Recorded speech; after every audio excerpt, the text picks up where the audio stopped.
يما موالي الهوى يما موالية يما موالي الهوى يما موالية بسمة بتقهر الهموم والأمل يملاها عمري الظلم ما يدوم وأرضك ما بننساها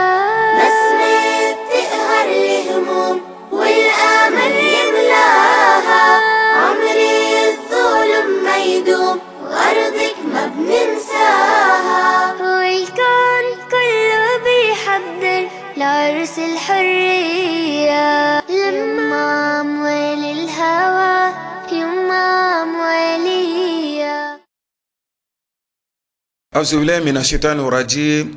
بسم الله الرحمن الرحيم الحمد لله رب العالمين كما سار منفوكا أبرغدا لمني بدوان إيرانا كولا دنيا كفو أبيك وكا جيم كان فلاني واتينا جيم كان مني أمبا فاما فاسو جوكني min be ɲanamaya teleɲɛta jabaraniso sanfɛ dɔgɔkun ni waati kelen na ka foli ani tanu ko lase aw bɛɛ lajɛlen ma Mali kɔnɔ farafina bangun ka taa se diɲɛ fanto bɛɛ lajɛlen ma ni anw ka jamana ta k'a lajɛ jamana kɔrɔba don nka ni waati laban ninnu na a bɛ san 30 bɔɲɔgɔnko bɔ kuma min ni o tagani ka segin fanga bonyana anw ka jamana kɔnɔ a bɛ fɔ de ma ko démocratie mun don dɛ démocratie yɛrɛ nana anw ka jamana kɔnɔ cogo jumɛn na a nali anw ka jamana kɔnɔ 1991 ka na bila bi la nɔ bɔra démocratie ko la wa o kama an ye wele bila maa dɔ ma min ye maa hakili juru caninen ɲininikɛla fɛnɛ don anw ka jamana kɔnɔ jɛkulu min bɛ yen nɔ ni a bɛ fɔ a ma jiriba kɔrɔ o kumalasela don ni o ye an balimakɛ Sidiki Kuyate ale kɔni tɛ maa dogolen teleɲɛta filɛbaw bolo an ye ale wele ka na min b'a to an bɛ se ka na kuma démocratie yɛrɛ a san 30 sɔrɔli yɛrɛ anw ka jamana kɔnɔ démocratie tun bɛ anw ka jamana kɔnɔ yanni bi cɛ wa walima yanni Musa Tarawele ka ale ka fanga ka dafiri wa ninnu bɛɛ lajɛlen ɲininkali ni Ala sɔnna ma an bɛna ne don ninnu ni ɲɔgɔn cɛ ka walawalali kɛ yani an ka ɲininkaliw daminɛ ka kuma di an ka maa welelen ma a ka foli kɛ teleɲɛta filɛbaw bɛɛ lajɛlen na nin waati in na Sidiki Kuyate salamu alaikum. Walaikum salam. Somɔgɔw bɛ di? Ami alhamdulillah. Kuyate. Ma. A kɛra tile 2 ye. A kɛra tile 2 tiɲɛ yɛrɛ la. Ayiwa foli kɛ nin waati in na ka ɲɛsin teleɲɛta filɛbaw ma. An bɛ teleɲɛta filɛbagaw fo Mali kɔnɔ ani Mali kɔ kan. Tabarikala. An b'u fo ni cɛsiri Ala barika la an b'a ye k'a fɔ sanga ni waati ni an bɔra teleɲɛta la a kumakan tɛ dogo Mali kɔnɔ donc o b'a yira k'a fɔ minnu bɛ lamɛnni kɛ lajɛli kɛ u bɛ lajɛli kɛ ni hakili ye o b'a yira fana k'a fɔ mɔgɔw dɔ fana u tɛ lamɛnni kɛ ten u bɛ lamɛnni kɛ yaasa nafa min b'a la u bɛ se ka nɔbɔ cogo min na voilà donc an b'u fo la k'a ɲini Ala fɛ an bɛna da don kuma minnu na Ala k'an hakili sabati fɔta ɲuman kan k'a ni fɔta jugu cɛ janya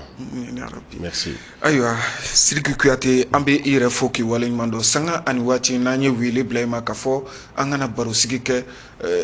i bɛ boli ka na teleɲɛta la o welekan min n'i b'a jaabi sanga ani waati bɛɛ lajɛlen an bɛ o bonyamasegin kɛ ka taa i yɛrɛ yɔrɔ k'a fɔ ko i Kuyate ayiwa Sidiki Kuyate masala bɛ ka boli fɛn min kan bi o de ye démocratie ye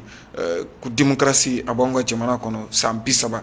1991 ka na bila san 2021 min ni an fila kɔnɔ san 30 bɔɲɔgɔnko anw ka jamana ko a bɛ démocratie kɔnɔ nka yani an ka taa ɲɛfɛ démocratie mun don dɛ ɲɛfɔli ka kɛ teleɲɛta filɛbaw bɛɛ ɲamɛlɛ n'an ye démocratie fɔ o ye an y'a fɔ faransikan na mais n'i ko k'i bɛna fɔ an ka kan na dɔ la an bɛ sɔn k'a fɔ ko jɛmu fanga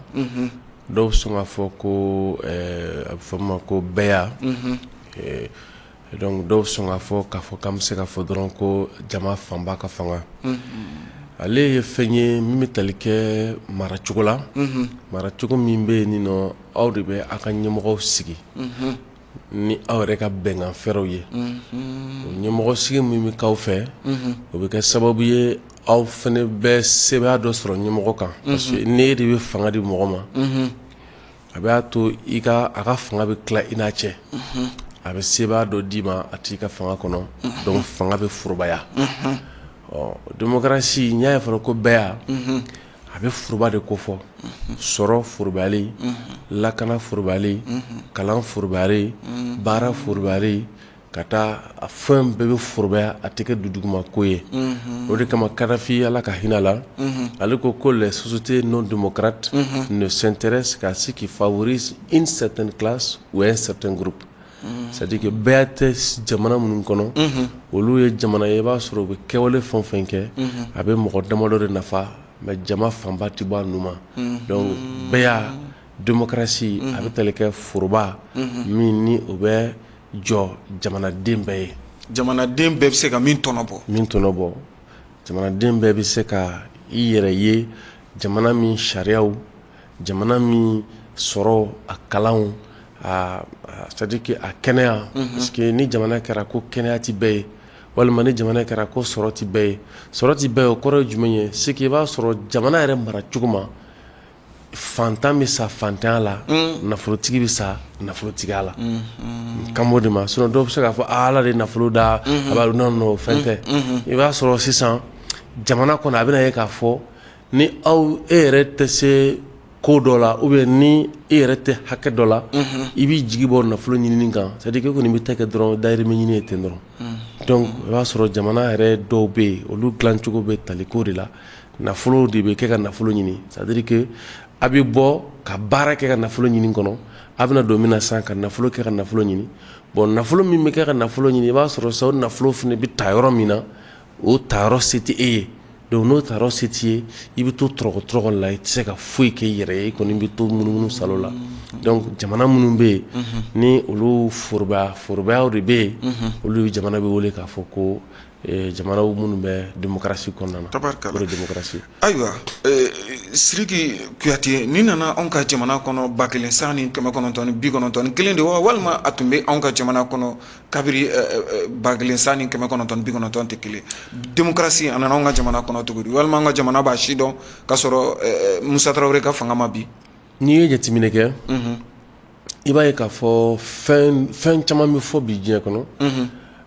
a dɔ la min ye kɔrɔya anw fɛ yen mɔgɔ bɛ se k'olu dɔw kɛ i n'a fɔ jɔnya c'est à dire que jɔnya de bɛ se k'a wele i n'a fɔ olu dɔw ye kɔrɔya anw fɛ yan n'o tɛ démocratie o i droit de l'homme o nin fɛnw bɛɛ ye anw ka fɛn kɔrɔba de ye ka kɔrɔ Faransi tuma min na u nana wasabulon sɔrɔ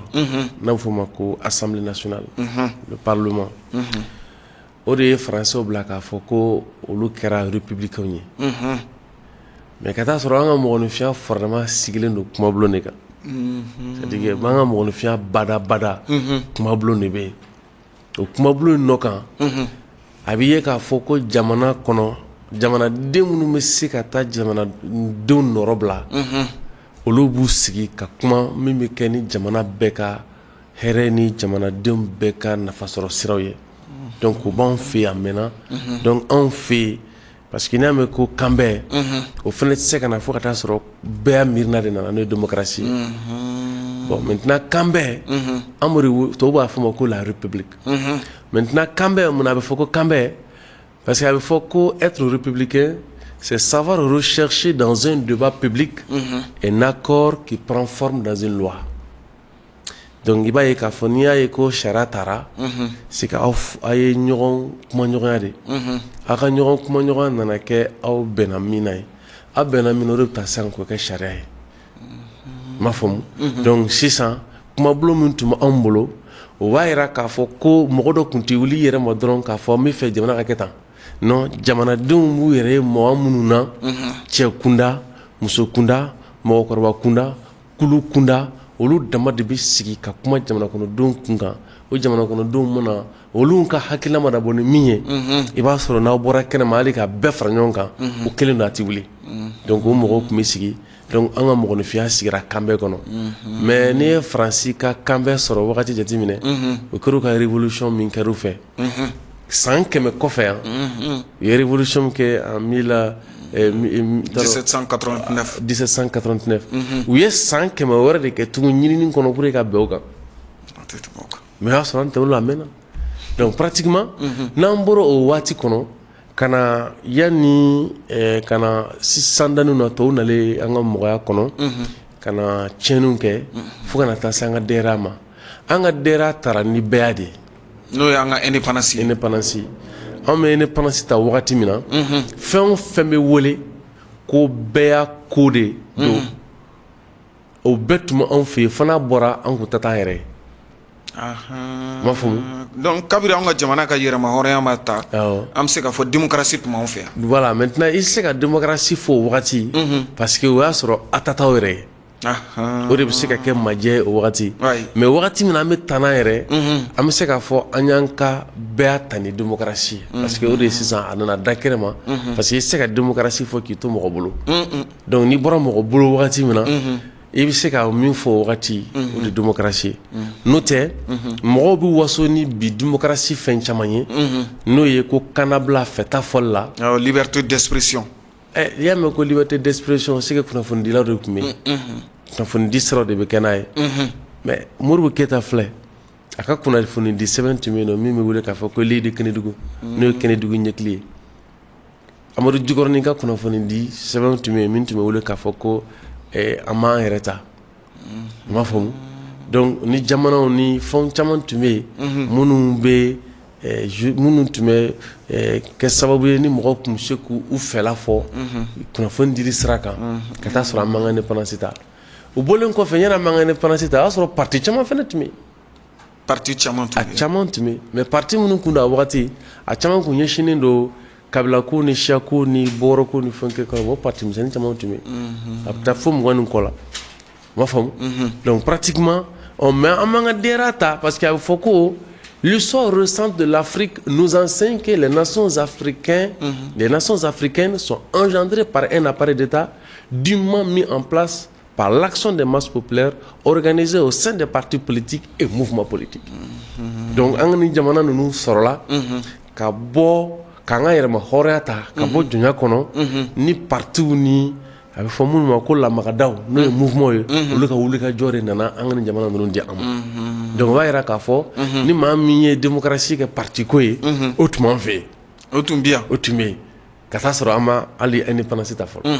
donc ni mɔgɔ min nana démocratie ko kɛ ko vote de bɛ kɛ ka mɔgɔw sigi vote tun bɛ yen ka taa sɔrɔ an ma indépendance ta vote tun bɛ kɛ awɔ ka taa sɔrɔ an ma indépendance ta vote de kɛra ka Modibo sigi président à l'Assemblée kɔnɔ vote de kɛra k'a kɛ député vote de kɛra k'a kɛ maire ye ka taa sɔrɔ an ma indépendance ta vote de ye Modibo Keyita kɛ maire ye Bamako yan nɔ awɔ ka taa sɔrɔ an ma indépendance ta awɔ donc ni mɔgɔ min ye démocratie kɛ vote ye o vote fɛnɛ tun bɛ yen ka taa sɔrɔ indépendance ma ta n'i y'a kɛ parti ko ye parti tun bɛ yen ka taa sɔrɔ an ma indépendance ta ni nana kɛ fɛta fɔli ko ye o tun bɛ yen ka taa sɔrɔ an ma indépendance ta mais maintenant démocratie ye mun ye sisan juste démocratie ye kanabila de ye ni ka fara nin kan ninnu kan n'i y'a ye an kun tɛ se ka démocratie fɔ ka kɔn an ka indépendance ɲɛ c'est parce que démocratie jɔsen fɔlɔfɔlɔ o ye kanabila de ye n'o ye indépendance ye voilà bon en fait voilà n'o ye indépendance jamana ta fan voilà jamana ta fan fɛ nka o ni hadamadenw yɛrɛ fɛnɛ ka hɔrɔnya dila a ma fɛnɛ parce que jamana ka hɔrɔnya de ye indépendance ye mɔgɔninfin ka hɔrɔnya de bɛ wele ko liberté donc démocratie o de c'est pourquoi a bɛ fɔ fɛn dɔ ma ko le Carmon wɔrɔ Tienmor bɛ yen mais Carmon bɛ yen Carmon ye ça on dit que une société engagée dans un cercle infernal de privation de liberté, chômage, famine, pauvreté, ainsi de suite, ko o de bɛ wele sisan ko Carmon. C'est-à-dire que jamana min bɛ yen n'a bɛ ye k'a fɔ k'a jamana kɔnɔ sɔrɔw m'a fɔ ma maa b'a ye ko sɔrɔ b'a jamana kɔnɔ sobaw bɛ yen yɔrɔ cɛɲumanbaw bɛ yen mobilibaw bɛ yen mɔgɔ tɔgɔtigibaw bɛ yen mais jamanaden fanba bɛɛ fantanya kɔngɔ minɔgɔ kalankɛbaliya o ni barantanya kɔnɔ olu jamana fana bɛ wele ko le Carmon donc o b'a yira k'a fɔ sisan n'i ye jateminɛ kɛ démocratie jɔsenba ye kanabila de bon kanabila in o de kan ka kɛ sababu ye i ka kalan sɔrɔ i ka baara sɔrɔ i ka lakana sɔrɔ i ka dumuni sɔrɔ i ka kɛnɛya sɔrɔ mais n'o fɛnɛ si t'i ye fɛnɛ o b'i bila jɔnya min kɔnɔ a dɔ la hali ka taa sɔrɔ a bɛ min wele ko démocratie k'a to kɔnɔ mɔgɔ bɛ kɛlɛ kɛ ko démocratie ka sigi sen kan c'est pour que démocratie ko kɛlɛ dongo do kɛlɛ de do bi France jamana kɔnɔ comme a mɔgɔ b'a ye cogo min na tarata tɛmɛnen Emmanuel Macron tɛgɛ nana ca tulo kɔrɔ parce que a yira k'a fɔ u bɛ ka France bɛɛ k'a don bɔgɔ la ka démocratie don bɔgɔ la bon nin tɛ bi kuma ye u ka cɛ dɔ bɛ yen nɔ ko Arnaud Antbourg-Aranchérit ka jamana kɔnɔ maa lafalen de don a ko la 5e République a instauré un système dangereux à la fois autoritaire et impuissant. Pas de lieu de débat, pas de lieu de compromis, l'irresponsabilité à tous les étages, l'impossibilité pour les citoyens de se faire entendre. Tout cela nourrit la démagogie et le populisme. Ouais. Donc, ko France, démocratie, avec famille Mako, Kankeya, ou ka Kambe Durna, de la De Gaulle n'a sigi 5 ans. Fenjuguba, ou nafa foyi t'a la. A nana kɛ sababu ye jamana kɔnɔdenw tɛ se k'u fɛla fɔ. A nana kɛ sababu ye bɛnkola foyi tɛ France jamana ani jamana kɔnɔdenw ɲɔgɔn cɛ. A bɛ ye k'a fɔ gɛlɛya o gɛlɛya n'o kuma nana fɔ jamana kɔnɔdenw fɛ yɛrɛ yira disigosi fu o de bɛ taa ka jamana kɔnɔdenw sɛgɛrɛ. Bon n'o sabatira jamana kɔnɔ tigɛna bɛ na funuɲɔgɔn kɔ bɛ na jamanadenw ni jamana marabaaw ni ɲɔgɔn cɛ. Donc u b'a ye k'a fɔ ko a y'u ka bɛɛ bosu la parce que bɛn bɛ kɛ min kan baara tɛ kɛ n'o ye wa i b'a ye k'a fɔ a tɛ ɲini bɛn ka kɛ ko la yɛrɛ ko yɛrɛ bɛɛ bɛna diyagoya jamana kɔnɔdenw kan. Donc a bɛ ye ko o majɛw de kan k'a ladilan fo ka taa se don min na a yɛrɛ b'a ye k'a ka jamana kɔnɔ fɛn min bɛ yen n'o kan ka ɲini k'a di aw ma k'aw lafiya olu ye jamana faamaw ka ɲinifɛnw ye. Donc jamana ka bɛɛyaw bɛ suma ni nin kɛminɛw de ye. Ayiwa nka Siri Kuyate 1991 waati min nana anw ka jamana kɔnɔ o nacogo ka dakuruɲa damadɔ f'a kan munna o dun sera ka na anw ka jamana kɔnɔ nin cogoya in na tantɔ ka Général Musa Traoré to yen nɔ san 22 walima san 23 fanga mara kɔfɛ. N'i ye jateminɛ kɛ a bɛ ye ko minnu ye wulila ka jɔ Musa ka fanga nɔ kan ka kɛlɛ kulu 2 de don kulu fɔlɔ tun ye jumɛn ye an bɔra bɛɛya min kɔnɔ parce que n'i ye maliyɛn ɲininka ko démocratie nana san jumɛn u bɛ 91 fɔ. 91 de bɛ fɔ. Maintenant n'i y'o fɔ n'i y'u ɲininka e tuma mun ye bila k'o fɔ quoi parce que i bɛna se ka mun fɔ ko o tun tɛ Modibo ka wagati. U b'a fɔ ko Modibo ka wagati tun ye socialisme ye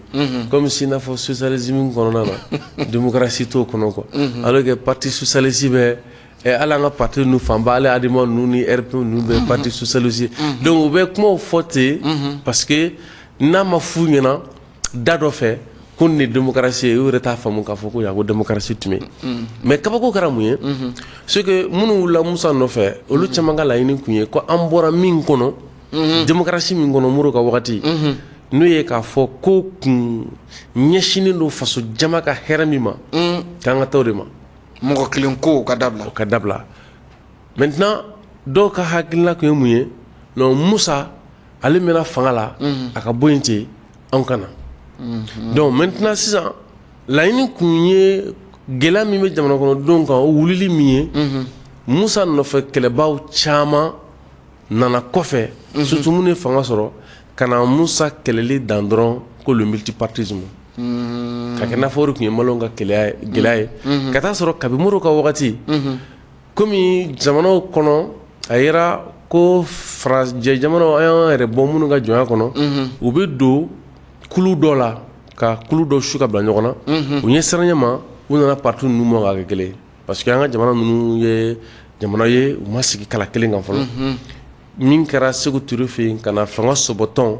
o ni minnu bɛ fanga la k'olu kunkari ɲɔgɔn na u ɲɛ siranɲɛ ma an kun ye parti ninnu caman kari k'u n'u bɛɛ kɛ USRDA ye donc o b'a yira ko le multipartisme an kun ye dɔ k'o la ka na sigi parti kelen kɔnɔ parti uniquement mais Musa nana ni parti unique mais n'o tun ye IDPM ye IDPM o fana tun ye Union démocratique du peuple malien c'est à dire que Musa fana ka wagati la Musa ye fanga ta k'a dɔn ko démocratie tun bɛ o mais ale fana nana démocratie kɛ min ye sɔrɔ de ma k'a kɔnɔ baara de ma k'a kɔnɔ kalan de ma k'a kɔnɔ lakana de ma se ka jida kɔnɔ jamana kɔnɔdenw ŋunan fan kalan ta sira fɛ o de ma se ka ɲa surtout kɛlɛ min yɛrɛ donna ni kalandenw ɲɔgɔn cɛ n'o ye Kabara ninnu ye ni Kabara tora a kɛrɛ la Segu nana ni programme d'ajustement structurel min ye n'o ye Faransi jamana ka laɲini dɔ k'a fɔ ko ale bɛna fɛɛrɛ kɛ u bɛ nafolo dɔ bɔ ka di an ma nafolo min bɛ kɛ sababu ye an b'a an dɛmɛ mais nafolo min bɛ ka d'a ma dɛmɛ min bɛ don a ti don baarada la baarada min b'a to n'i bɛ se ka fɛn sɔrɔ i yɛrɛ au contraire a bɛ d'i ma pour que i ka baarada dɔ feere walima i k'i ka baaradaw dɔ datugu yɛrɛ o de nana ni a bɛ fɔ o ma ko les compressés u ye mɔgɔ 50,000 ni kɔ de bila ka bɔ forobaca la parce que a hakilina ye jumɛn ye ko musaka min dalen don jamana kunna o ka girin jamana ma o dɔn n'a ka girin jamana ma a bɛna da jamanakɔnɔdenw de kunna sisan donc u b'o sira u ye hakilina ta yɔrɔ min na o kɛra Washington o bɛnkan de bɛ wele ko consensus de Washington o consensus de Washington c'est comme u nana ni forobaya miirina min ne y'o kun kelen don ka don ba la an ka jamana ninnu kɔnɔ ni anw ka bɛɛ yɛrɛ sigilen don miirina kan donc k'o bɔ yen sisan ka na ni dudugumako de don sen ma o dudugumako donni sen ma ko ka musaka bɔ jamana kunna alors que mɔgɔ minnu bɛ ka baara kɛ jamana tɔgɔ la jamana t'u balo fo olu de bɛ ka o baara kɛ ka wari don jamana kunna fatuya kama tugun non ko o musaka ka girin jamana ma ni musaka gira jamana ma tumana sisan a bɛna da jɔn de kunna a bɛna da jɔn de kunna donc u nana cakɛdaw datugu o de kama Alpha Musa binnen kɔ minnu nana ni fanga ye o dɔ la maa fɔlɔ min nana fanga ta o kɛra Alpha ye Alpha b'a fɛ ka lase dɔ la ko sous couvert de privatisation, ils nous ont poussé à brader et à liquider nos sociétés et entreprises d'État. Donc, on a ni duduguma soroni sframi, ku on a un digi, an ka se ka an ka foroba cakɛlaw buruja ka u labila ale yɛrɛ bɛ nin fɔ ka sababu kɛ programme d'ajustement structurel ka laɲini kɔnɔna na donc o programme d'ajustement structurel a daminɛna ka bɛn Musa ka wagati donc o Musa ka wagati kɔnɔna na a yira k'a fɔ sisan ko kalan jamana bɛ i sen bɔ kalanko la Kabara ninnu tun ye kɛlɛ min kɛ o de ye ko non fo jamana de ka kɛ kalan jigi ye n'o tɛ ni kalanko tora jamana kɔnɔdenw n'u masaw bolo a ti ɲɛnabɔ fo jamana k'i jɔ a jɔyɔrɔ la fo jamana k'a jɔ a jɔyɔrɔ la kalanko de la bon ni dun ye diɲɛ jamana fɛn o fɛn ta k'a lajɛ i b'a sɔrɔ jamana kelen don ka kalan ta ba la fo i n'a fɔ Cuba jamana kɔnɔ jamana de b'a ɲini diyagoya jamanaden bɛɛ bɛ taa kalankɛyɔrɔ la diyagoya Cuba jamana kan Cuba jamana kan olu ka taux de scolarité bɛ à plus de 100 c'est-à-dire que 100%, c'est-à-dire a ka ca ni 100% ye kɛmɛ sigi la a ka ca ni a ka ca ni saba ye ka ca ni maa kɛmɛ donc bɛɛ bɛ taa école la bɛɛ bɛ taa kalanyɔrɔ la diyagoya wa an ka constitution fana y'o de fɔ koyi diyagoya an ka constitution ko ko diyagoya de bɛɛ bɛ taa kalankɛyɔrɔ la diyagoya nka Sidiki ninnu mankanw de kɛra sababu ye sa ka na ni Baba Musa yɛrɛ ka fanga voilà donc kalandenw ta sɔrɔla u ka kalanko mankan fɛ maintenant baarakɛlaw ta sɔrɔla baarakɛyɔrɔw burujali ni fo Musa yɛrɛ ko parce que a ɲinina de ko fo cakɛdaw ka datugu maintenant cakɛdaw tɛ se ka datugu abada fo mɔgɔ ka ɲini k'a bila cakɛda ninnu kɔnɔ n'a ma datugu a ja la a bɛ datugu a goya la a bɛ datugu a goya la jumɛn maa de bɛ taa sigi a kɔnɔ min b'a ɲini k'a ci o kɛra an ka jamana kɔnɔ yan o kɛra an ka jamana kɔnɔ yan c'est pourquoi fo Musa y'i kanto wagati dɔ la ko y'a ye hali bi a tɛ ka cakɛda ninnu bila ko segede a bɛ ka dɔ sɔrɔ mɔgɔ y'a miiri k'a bɛ k'a fɔ ko corruption de non sɔrɔ tɛ ka kɛ yɔrɔ min na kalo 3 aw bɛ yen aw tɛ ka sara a dun laɲini ye a k'a bila de diyagoya a bɛ fɔ o ma ko le compressé diyagoya b'a bila mɔgɔw nana ye k'a fɔ sisan n'an ma nin baara in bila ka taa u ka laɲini sira fɛ an bɛ to a la mɔgɔw nana ala minɛ ka u yɛrɛ bila sa u ka laɲini bolo kan mais dɔw sara u m'o nafolo sɔrɔ o de wele ko le compressé n'a mɛn ko ka compressé c'est comme si ka fɛn sɛrɛntɛ ka bɔ a ji la c'est-à-dire ka bisi ka ji bɔ a la o de ye compressé ye donc u tɔgɔ wele ko le compressé diyagoya la k'u bolo bɔ forobaca la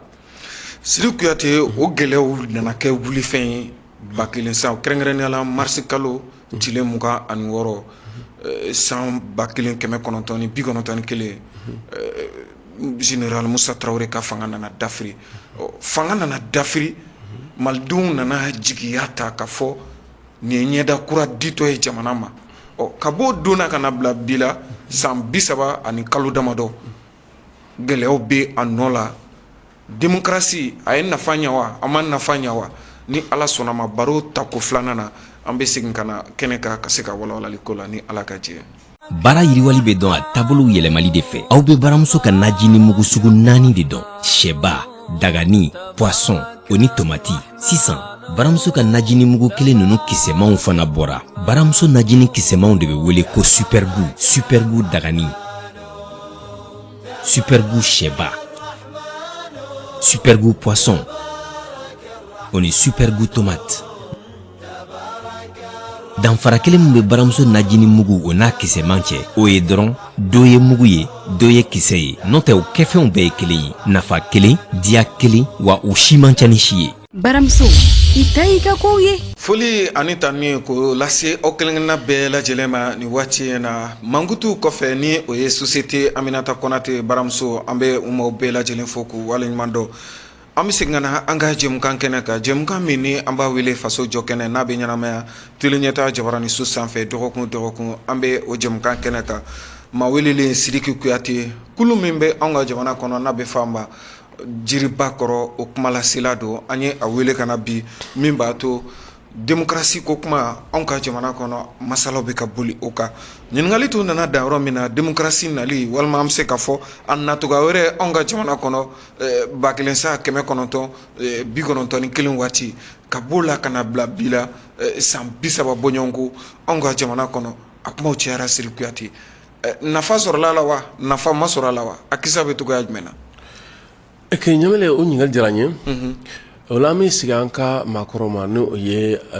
Amadu Seydou Traoré n'an b'a wele ko Amadu Jikɔrɔni ale ko être démocrate c'est d'abord et avant tout se convaincre de cela ko y'a mɛn i bɛ kɛ bɛɛ tigilamɔgɔ ye n'a bɛ fɔ min ma ko démocrate ko o ye a bɛ fɔ min ma a ka lami i ma de a ka lami i ma démocratie k'a fɔ ko parce que i b'a dɔn souvent fɛn dɔ bɛ yen a bɛ tiɲɛni kɛ kosɛbɛ n'i ye mɔgɔninfin don kɔnɔ sugula kɔnɔ o tiɲɛni fanga ka bon kojugu c'est que kɛlɛ min kɛra ka Musa bɔ yen a fiɲɛba kɛra mun ye fɔlɔ o ye a kɛra n'a fɔ ko kura de don n'a fɔ démocratie ye ko kura de ye donc a nalen a si ma dɔn awɔ démocratie yɛrɛ ma si dɔn an ka jamana kɔnɔ voilà c'est à dire que kɛlɛ kɛra ko démocratie Musa ka na démocratie voilà a nalen a si ma dɔn donc parce que n'a sɔrɔ a kun fɔra de ko an kun bɔra min kɔnɔ k'an ka sigi o ma walima n'a kun fɔra de k'an ka sigi ka kɛlɛ kɛra ko manden kɔnɔ a bɛ tan Sonko kɔnɔ a bɛ tan n'o kun de kun kɛra k'o de kolokolo mɔgɔ la a kun se ka faamu maintenant mɔgɔ nana kɛlɛ kɛ ko démocratie fo a nana kɛ mɔgɔw ɲɛna ko démocratie ye fɛn ɲɛnɛma dɔ de ye voilà walima fɛn ɲɛnɛma dɔ de don min bɛna ko dilan quoi mais o m'a miiri ko e min bɛ k'a fɔ ko démocratie dɛ e yɛrɛ de don donc sisan jamanadenw jɔyɔrɔ de ka bon démocratie kɔnɔna na mais Musa binnen kɔ an taara an da ka sunɔgɔ ka fanga to tugun maa damadɔ bolo olu fana y'a k'u sago ye fo ka na se yɔrɔ la ni e maa min yɛrɛ ko i b'olu kɛlɛ a bɛ yir'i la ko i n'u kɛlɛli man kan bawo ko Ala de ye fanga d'u ma opposition kɛra fɛn mangoya ye parce que i bilala fanga la fanga tigilamɔgɔ fana olu minnu b'a dɔn ko y'a kɛcogo ye olu fana y'u ta adamadenw jamanakɔnɔdenw k'o miirina fɛ ka jamana da ka kantigɛ donc olu maaw fana yanni k'u ɲɛsin baara ma ka nafolo sɔrɔ tiɲɛ yɛrɛ kan u caman nan'u ɲɛsin dugukolo feerew wali dugukolo minɛliw la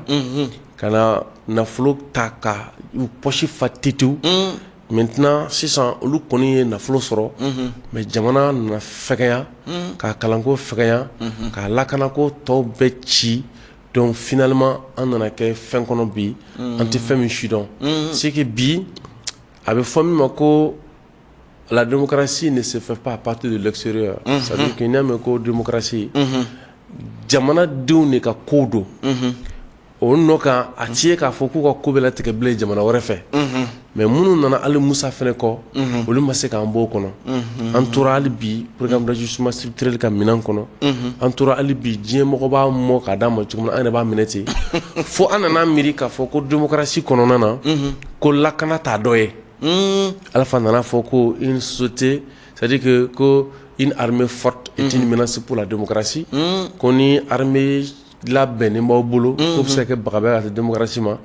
o ye miirina tun ye dɔrɔn pour que ka armée la gosi k'a kari k'a da Amadou Toumani Touré nana ko il faut une armée de besoin c'est comme si n'a fɔ sisan an bɛ cɛ minnu dilan olu kɔni ta ye lakana de ye non magoya ko wɛrɛ bɛ yen min tɛ lakana ye n'o ye u ka miniziyaw ni fɛn wɛrɛ kɛ u ka don bureau kɔnɔ généraux cayara fan bɛɛ kɛra donc anw nana ɲɛsin démocratie min ma an m'an ɲɛsin bilen dunkafa ma an m'an ɲɛsin bilen kalan ma an m'an ɲɛsin bilen lakana ma an m'an ɲɛsin bilen baara ma an m'an ɲɛsin dɔrɔn min kɔni ma dɔrɔn o ye kalata o ni jamana labilala lakana tɛ jamana kɔnɔ donc o nana kɛ sababu ye ka na an ka jamana démocratie bɔgɔ ci ɔ jamana kɔnɔdenw yanni olu fana k'a faamu ko ko in bɛɛ ye olu ta de ye ayi olu fana nana démocratie yɛrɛ de jalaki démocratie man ɲi démocratie man ɲi comme si n'a fɔ démocratie ye bala ne ko i ko mɔgɔ de don quoi u nana u kɛ dɔrɔn démocratie man i ko mɔgɔ de don ko i yɛrɛ k'i yɛrɛ mara i ko fana man ɲi donc ko fo maa de ka nin mara sa o tigi se k'i mara fo ka diɲɛ wuli maa bɛ se ka maa mara ma faamu parce que c'est pourquoi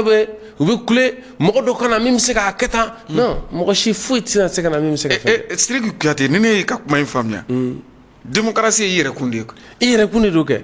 c'est à dire que b'a dɔn problème min ye a bɛ fɔ ko la liberté c'est l'homme n y'a mɛn ko kanabila hadamaden yɛrɛ de ko don e yɛrɛkun e yɛrɛ ko don ko a fɔra ko pour se donner il faut être à soi ko n'i y'a mɛn yɛrɛ di ko fo ka taa sɔrɔ fɛn min t'e bolo e b'o di cogo di donc e bɛ se k'i yɛrɛ di to ka sɔrɔ tɛ taa t'e bolo ma fama ko pour se soumettre il faut être libre ko pour que i bɛ se k'i majigin fo ka taa sɔrɔ kanabila de b'i ye n y'a mɛn ko karisa majiginen don a b'a yɛrɛ ma c'est à dire que o kɔrɔ ko a ka hɔrɔn min b'a bolo dɛ ale bɛ k'a yɛrɛ majigin n'o de c'est à dire que majigiya bɛ bɔ mɔgɔ la maa min bɛ yen n'a ka hɔrɔn b'a yɛrɛ de bolo sinon maa min bɛ mɔgɔ bolo a tɛ fɔ ma ko majiginen don nka Sidiki Kuyate ni ne ye jateminɛ kɛ sisan anw ye jamana ko in an y'an sen bɔ a la pewu ko a marabagaw de ta don k'a marabagaw de ta don ko démocratie système de bɛ ta bɛɛ y'i sigi k'i bolo fila da ɲɔgɔn kan bɛɛ y'i sigi ka taa sɔrɔ a bɛ ye k'a fɔ kabi dabilɛ Modibo ka wagati la u nana jamana kurukundaw n'o ye k'a daminɛ région ka taa cercle ka taa commune ka taa fo association villageoise a bɛɛ tun sigilen don pour que au moins jamana fan bɛɛ jamanaden bɛɛ da ka se ka don jamana ko la mais mɔgɔw ma se k'o de timinanja ɲa u nana ala minɛ ka mɔgɔw to yen hali sisan an b'o de kɔnɔ i bɛ Amadou Toumani Alpha sigilen u y'a to yen Amadou Toumani sigilen u y'a to yen i bɛ ka Nana sigi u y'a to yen i bɛ ka sigilen kɔfɛ sisan bandaw nalen u y'a to yen wa hali u filɛ ka Asimi min sigi u b'a to yen de an cogo yɛrɛ de don quoi ni dun ye fanga di maa ma f'i k'a kɔlɔsi mais ka taa an ka mɔgɔya kɔnɔ ka kɔn an bɛ ka min wele bi ko démocratie walikan yɔrɔ la mais fanga kun kɔlɔsilen don i ko mɔgɔ kelen de k'i ka nɔnɔ sigi ta kan fan bɛɛ fɛ hali fanga tɛ se ka yɔgɔyɔgɔ la preuve en est que tellement que fanga kɔlɔsilen don fo a yamaruya tɛ fanga bolo ka na kuma jama fɛ a yɛrɛ ye i tɛ se ka kuma jama fɛ i yɛrɛ dɛ i bɛna min fɔ a bɛ fɔ jeliw de b'a fɔ jeliw de b'a fɔ awɔ jeliw de b'a fɔ mais dɔw nana o miiri ko non ko komi fanga dɔ b'a bolo ko a tɛ pɛrɛn a bɛ pɛrɛn yɔrɔ dɔ la dɛ a bɛ pɛrɛn kɛlɛkɛyɔrɔ la a bɛ pɛrɛn yɔrɔ dɔ la a bɛ pɛrɛn fan bɛɛ fɛ a bɛ kuma yɛrɛ a bɛ baro a bɛ fɛn bɛɛ kɛ n'a ye kɛlɛcɛw fara ɲɔgɔn kan yɔrɔ la yɔrɔ min n'a kan ka kuma a bɛ kuma yen mais ni kuma min kan ka bɔ ka ɲɛsin jamana kɔnɔdenw ma a tɛ se k'o fɔ o bɛ mun ko fɔ o ye ka fanga tilalen de ça veut dire que mɔgɔ min bɛna fɔ o fana y'a kalan fɛn dɔ de la komi e fana ye fanga ta i y'i kalan fɛn dɔ de la maintenant sisan min dun bɛ yen nɔ n'o ye jeliw ye olu kalenkan kɔnɔ a bɛ fɔ k'olu tɛ nkalon tigɛ c'est pourquoi n'i kun bɔra ka min fɔ i masakɛtɔ i bɛ se ka fɔ dɛ mais n'i y'a fɔ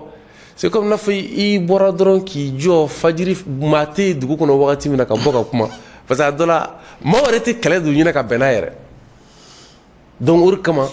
i bɛ bɔ ka fɛn o fɛn fɔ i ni min bɛna fɔ i n'o bɛ bɛn a la de a bɛ fɔ n'i y'a ye k'a fɔ ko jeliba ma dɔ la yɛrɛ a bɛ kɛ yɛrɛ hali i gansanama i ka t'i sigi bulon kɔnɔ i t'i lamɛn.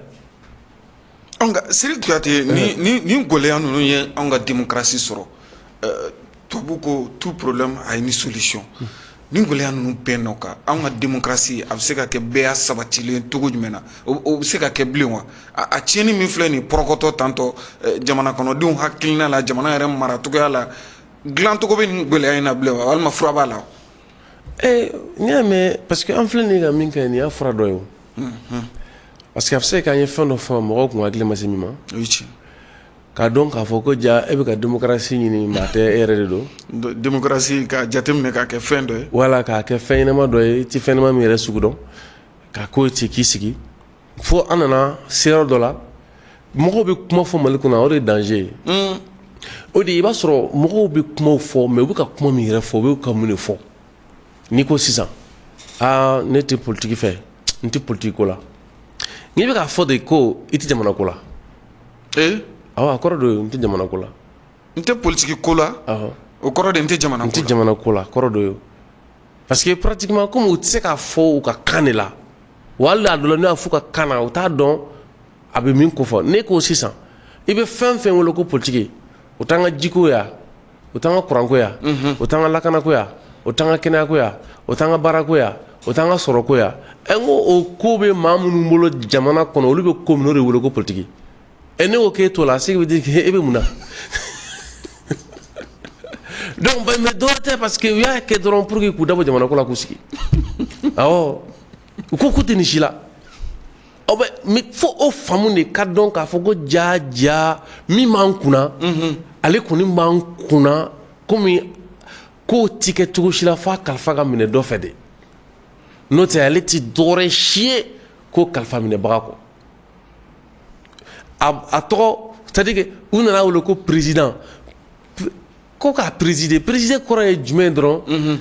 k'a nunjuru minɛ ka kun minɛ a banna o waati la ko dɔ fana c'est tout c'est comme n'a fɔ sɛnɛkɛyɔrɔ la misi nunjuru minɛna ale tɛ ka dugu walaki dɛ ale ti misi ye e tuma daba min fana bɛ yen nɔ ni misi bɛ k'o sama a t'o ye ale kɔni ta ye dɔrɔn a fɔra ye ko foro filɛ wa an mago bɛ i ka ta tan i ka na tan o de bɛ fɔ ale ye o juru b'ale bolo o dɔrɔn de juru b'a bolo a b'o dɔrɔn de la yen wa a ta tɛ foro fana ye wa hali a ta tɛ foro yɛrɛ papaga wa hali ni an y'a a fɔra ɲɛna k'a k'a ta ka taa kɔrɔn ka taa tilebi n'a y'a kɛ ka taa ba ni kɛɲɛkan tɛgɛ bɛ da tulo kɔrɔ n'a fɔ tɛgɛ dara makɔrɔ tulo kan cogo min na a bɛ ten donc pratiquement fo mɔgɔw k'o de faamu mɔgɔw de timinanja tɛ mɔgɔw la n'i ye min sigi u yɛrɛ ka maire sigilen u yɛrɛ ka maire ni sigilen mɔgɔw ka hakɛ to u bɛ tila ka taa sira o ɲɛ kosɛbɛ ka tila ka taa nataw la u yɛrɛ ka député u bɛ tila ka bolo nɔfɛ k'o de ka sukaro san ka d'u ma k'o de ka o de kɛ i n'a fɔ député tɛ san ka d'a ma député tɛ san ka d'a ma i ka ciden e kan ka tɛ san ka di mɔgɔ min ma ka sababu bɛ k'a ka wuli ka jɔ ye aw kungo la e kan ka mɔgɔ min hinɛ minɛ k'a fɔ a bɛ nin baara min na e sigi cɛnnikɛlaw bɛna to wa o de yelen ye e ka nafolotigi yelen o de yelen ye e ka bana yelen e ka ciden ni minisiri yera yɛrɛ dabɔra i bɛ i ka impôt n'i ka taxe kɛ maa min sara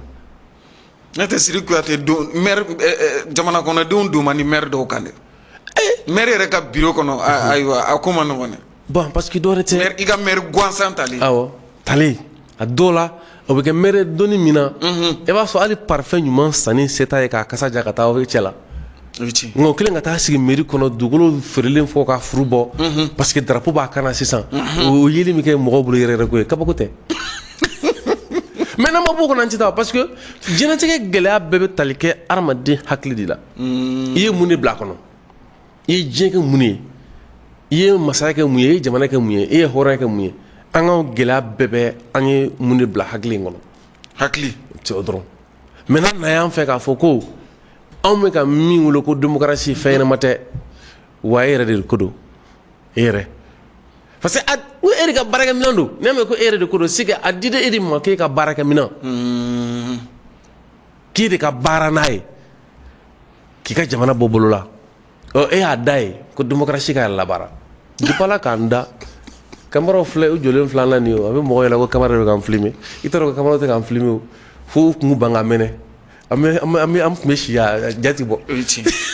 ja ti bɔ donc diɲɛ in bɛ ten dɔrɔn de an ma se k'o de faamu donc fo faamu de ka na na o timinanja de ka na na mais alhamdulilayi an ɲɛ b'a la k'a fɔ telew dɔw ni arajow dɔw tun dayɛlɛnna ka mɔgɔya ko bɛ bɔ a kɔnɔ mais sisan an nana ye telew dɔw bɛ yen c'est vrai o sinsin bere ye diinɛ ko ye mais o ye danpe t'a kɔnɔ ka politiki ko t'a kɔnɔ ka nin fɛn ninnu bɛɛ t'a kɔnɔ donc o bɛ kɛ sababu ye kunnafoni min bɛ ka cari o cogo la bɛɛ lajɛlen bɛna se k'i yɛrɛ sɔrɔ nin ko ninnu kɔnɔ wala f'a ɲɛ ka fɔ ko wala. ayiwa kumakan labanna yanni an ka bi jɛmukan kuncɛ waati sɛbɛkɔrɔ kɔrɔ n'an bolo. an bɛ foli bila i ma tabarikala ka foli bila an lajɛbaga bɛɛ lajɛlen ma ka yir'u la k'a fɔ kɔni wagati koron kama an sera ka hakili jagabɔ kɛ ko minnu kan o bɛ tali kɛ nin na bon ni mɔgɔ jateminɛ kɛ a bɛna ye k'a fɔ an m'an da don ka kɛ n'a fɔ an bɛ ko fɔ k'a bɛɛ cɛ juguya ou bien ka ko fɔ k'a bɛɛ cɛ ɲa mais seulement min kan ka faamu n'o nafa m'an bɛɛ kan an ye baro bila ka taa o sira de kan donc k'aw bɛɛ fo k'a waleɲuman dɔn. alhamdulilayi merci beaucoup. ayiwa an b'a fɔ i kuyate ka foli lase e yɛrɛ ma e min sɔnna k'an ka wele jaabi min b'a to ani ka se ka ni jɛmukan in kɛ ɲɔgɔn fɛ min ye démocratie nali anw ka jamana kɔnɔ ka bɔ marisi kalo la 1991 ka na bila marisi kalo la san 2021 min ni an filɛ a kɔnɔ san 30 bɔɲɔgɔnko anw ka jamana bɛɛ y'a nacogo wɛrɛ la n'a bɛ fɔ o ma ko démocratie an bɛ o kɔnɔna na démocratie yɛrɛ ye mun ye walima a nana anw ka jamana kɔnɔ cogoya jumɛn na anw ka jamana a tun bɛ labaara waati tɛmɛnenw na démocratie hakilina hukumu kɔnɔna na cogo jumɛn na Siriki Kuyate a y'i da don nin bɛɛ lajɛlen na ka bɔ 1991 la ka na bila an bɛ 2021 min fana na a nana i da don démocratie yɛrɛ la ka walawalali caman kɛ kuma kɔni la fanba ye min ye walima an bɛ se k'an gulon min na o de ye k'a fɔ démocratie i yɛrɛkun de don yɛrɛkun bɛɛ lajɛlen ka i jamana ko kɛ i yɛrɛ ka ko ye ka jamana bila i sanfɛ ka jamana minɛ i bolo fila la ka na i sigi k'i bolo fila da i sen kan députéw ka ko don maires ka ko don président de la république ka ko don walima karisalakaw ka ko don e yɛrɛ min yɛrɛbakun min bɛ k'o fɔ e yɛrɛ ye jɔyɔrɔ jumɛn k'a la walima ye wulikajɔ jumɛn kɛ o de ye démocratie yɛrɛ ye o b'a yira k'a fɔ démocratie minɛn tɛ walima adamaden tagamali dɔ la tɛ walima fɛn n'i ma fɛn tɛ e yɛrɛ kun de don n'i ye o dɔn k'o bila i kunkolo la i bɛ baara kɛ n'o ye o b'a to an ka jamana a démocratie a bɛ se ka sira sɔrɔ min ye sira jɛlen min bɛ kɛ fisamaciya ye ka ɲɛsin an ka jamana ma degun minnu bɛ an ka jamana kan waati laban ninnu na n'o de ye kalanko ye ka taa se dunkafa ma ka taa se lakanako ma ka taa se o n'a ɲɔgɔnna wɛrɛw bɛɛ lajɛlen ma olu bɛɛ lajɛlen bɛ se ka sabatiko ɲuman sɔrɔ ka sababu kɛ démocratie ye nka a tɛ ɲa e yɛrɛ kun kɔ k'a ɲini masa Rahamani fɛ hakili ɲuman ala ko sabati an kelenkelenna bɛɛ lajɛlen yɔrɔ ala k'an ka jamana basigi ni ka a kolo suma Siriki Kuyate ka i yɛrɛ fo k'i waleɲuman dɔn nin bɛ dansigi kɛ aw ka bi jɛmukan na min ye faso jɔ kɛnɛ ye faso jɔ kɛnɛ min ni a tun ye wele bila Siriki Kuyate ma ani ale yɛrɛ ka se ka baro kɛ démocratie kan k'a ɲini masa Rahamani fɛ dɔgɔkun wɛrɛ jɛmukan ni o ye faso jɔ kɛnɛ ala k'an si jɔ k'o kɔnɔ.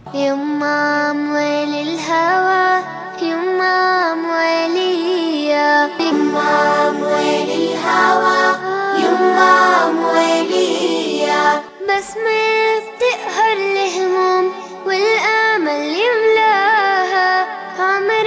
الظلم ما يدوم وأرضك ما بننساها بسمة بتقهر الهموم والآمل يملاها عمر